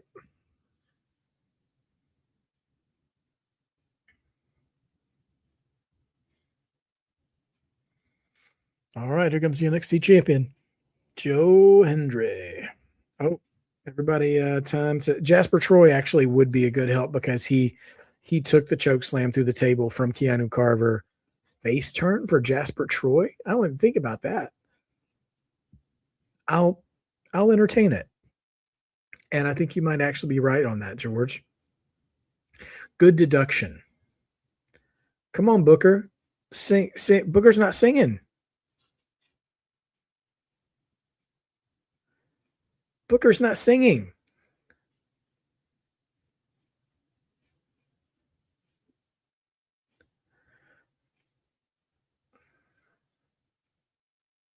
say he's emotional for next week's Booker T Appreciation Night. Myles Borne peeking in for the pose too.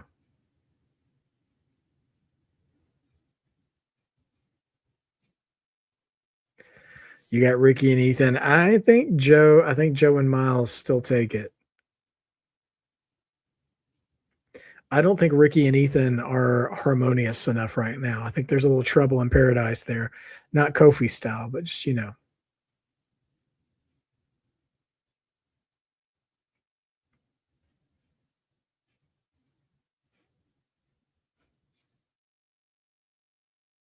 Hmm. Poor Myles Borne's a 75 in the 2K game.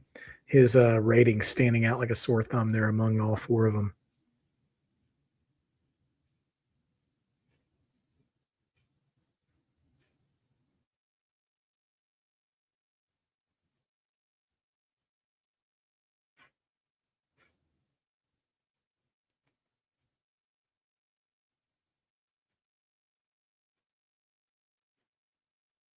Man, wow.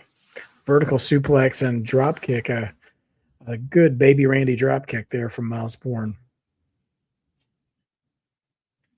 Hmm. Interesting slam there from Myles Borne.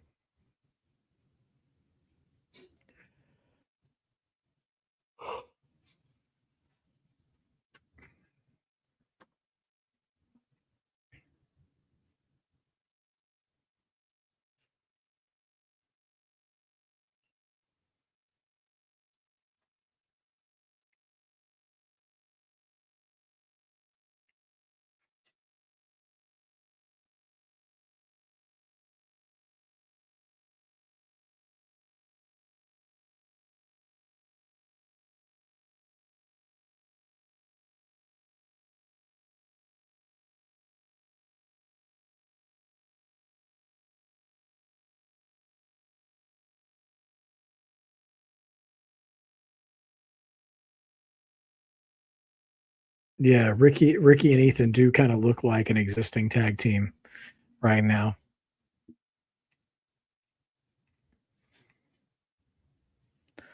Ricky and Ethan in control right now.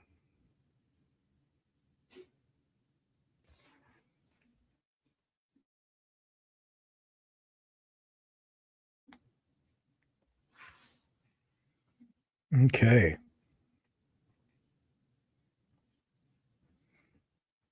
I do feel like this sort of four-person feud needs a little bit of gasoline, you know, a little accelerant um, on here to do something.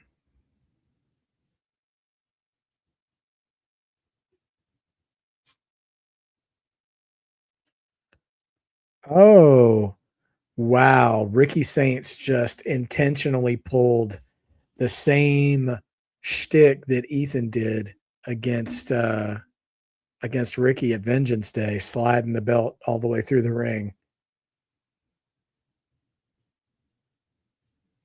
Hmm.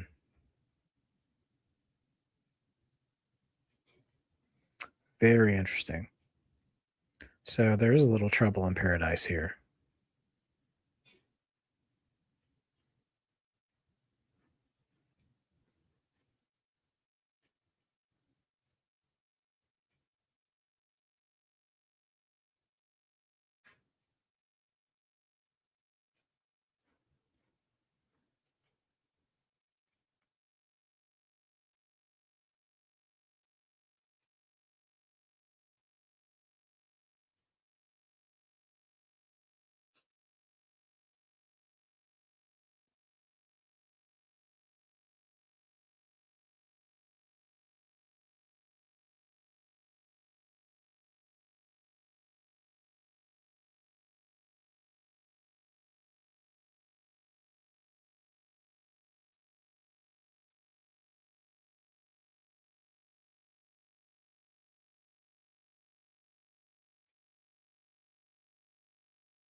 Hmm. I still think they went. I mean, yeah, it's possible. it is possible for sure. Think that Ricky and Ethan should go after the tag titles. I think they could be fun as a team, but the thing is that as we saw earlier regarding the tournament and stuff, the tag division surprisingly just got crowded out of nowhere. You got Vanity Project, Hank and Tank, Birthright, OTM, Dark State, the Culling, and I think another team or maybe two. So yeah, Ricky and Ethan would make for a good team, but I don't know if the tag division is a really good spot for them. So I don't know.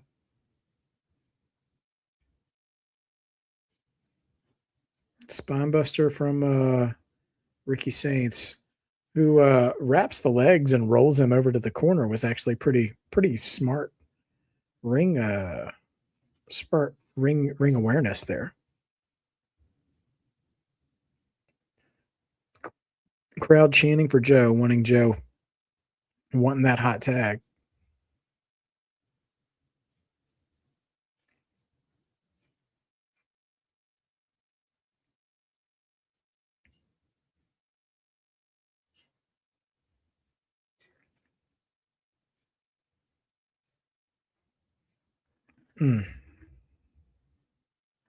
All right, we should be back from ads now.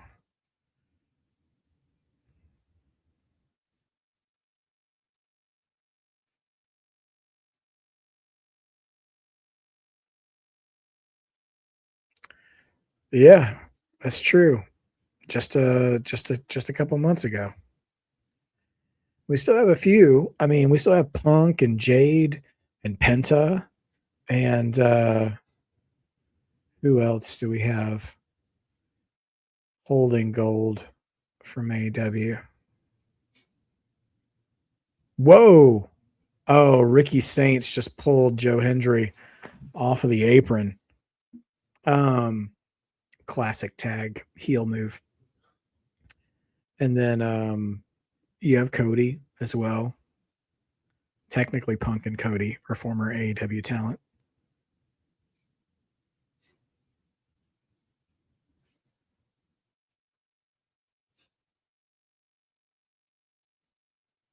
And, it was Ricky and Blake at those times too.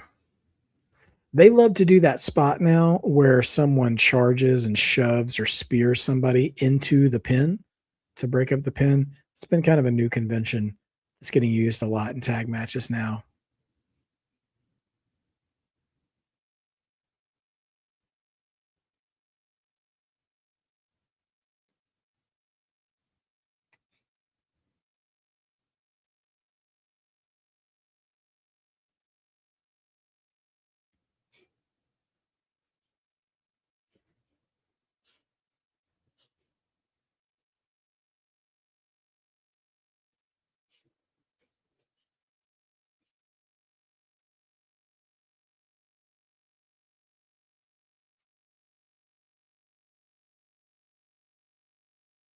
Yep. Yep. Cody for sure. Oh, Powerplex. Shout out to Power and Glory.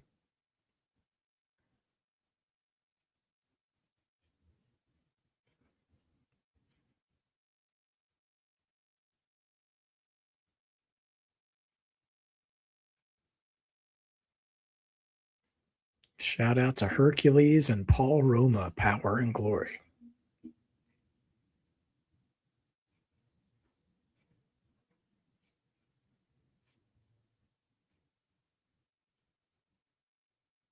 Absolute Ego. I kind of like that as a tag name.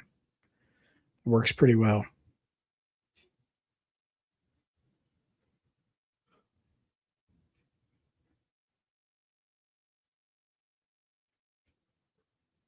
Hendry with the hot tag now. Hendry doing Hendry things. You know what, George? That's a good question about Stand and Deliver.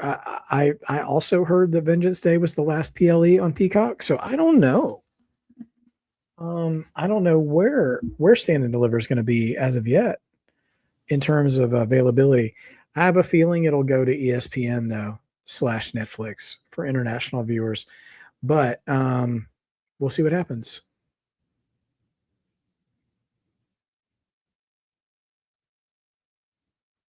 Oh, what if? Oh, Swaby. Actually, I kind of like that because that kind of was the plan was CM Punk versus Triple H at that Mania. Now he wasn't, I don't think, slated to get into the title match or anything, but he was slated to face Triple H.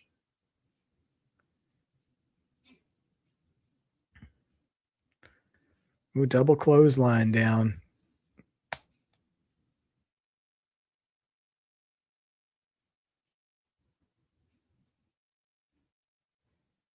Where's Myles Borne, though? He's been down for a minute. Okay, this time Ricky is calling for the belt. And Ethan this time gives it to Ricky. Ref isn't seeing it. Oh, ref sees it now. Ref steals the belt away from Ricky. And roll up only gets 2. Blind tag to Ethan Page. Big spear from Ricky Saints. And Joe doesn't know that Ethan is the Ricky doesn't know the tag was made either. Tag confusion. Big drop kick from Myles Borne sends Ricky out of the ring. Now Ego. Ooh, Ego with the twisted grin on the belt on Joe Hendry. Ethan Page pins Joe Hendry. So who's big contender now?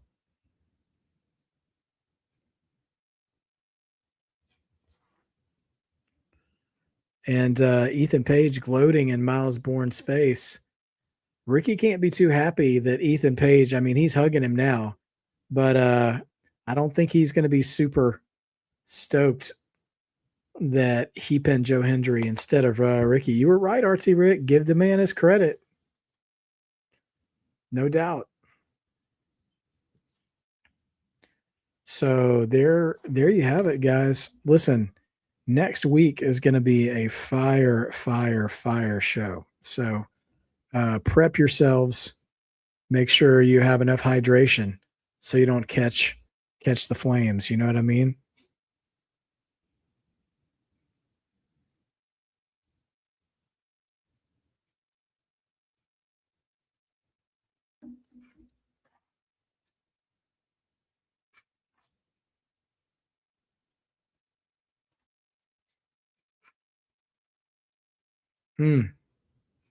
Okay. Well, there it is, you guys. As we're wrapping up the show, all right, we're promoting next week's show, Steel Cage, Tatum and Izzy, North American title.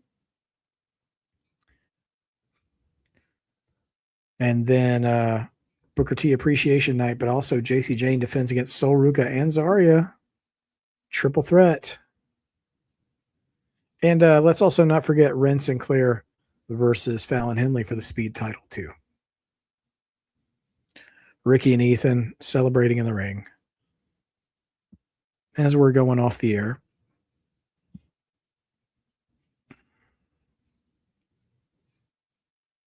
Ethan is